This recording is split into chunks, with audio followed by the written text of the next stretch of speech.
Sababi biz ekspres metodda qilmagan ekanmiz. Keyin men buni tahlil qilib chiqdim. Nima qilishimiz kerak buning uchun?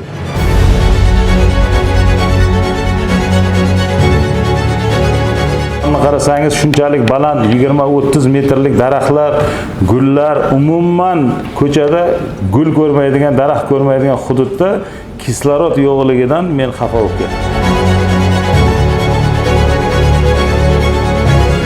Cho'llanish bu nafaqat cho'l tuproqlar emas, balkim aksincha yashil makonning, ko'plab o'simliklarning kamayishi, hayvonlarning ekotizim buzilishi hamda iqlim o'zgarishi, ya'ni global issiqlikni oshishiga sabab bo'lib kelyapti. Shu amaliy anjumandan ko'zlangan maqsad xalqaro miqyosda muammoga aylanayotgan oziq-ovqat muammolari, cho'llanish masalalari va biologiya sohasida bo'layotgan ayrim muammolar to'g'risida fikr mulohazalarni eshitish va mana shu muammolarni oldini olishga qaragan e'tiborga olinishi zarur bo'lgan fikrlar eshitildi. Dunyo aholisi oshib boryapti. Dunyo aholisi oshib borgandan keyin aholini oziq-ovqatga bo'lgan talabi ham ortyapti.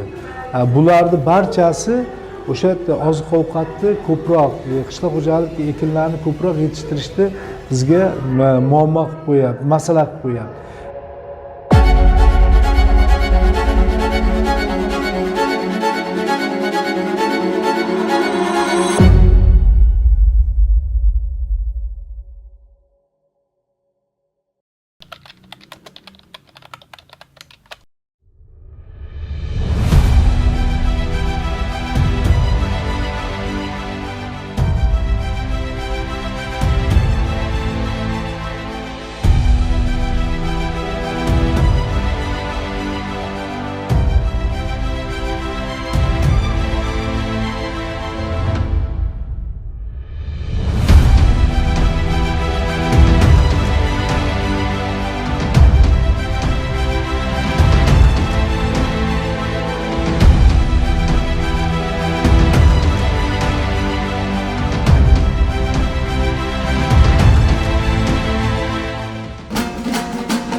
Şul sazıma yangiraydı, şul yegasinin qo'lida.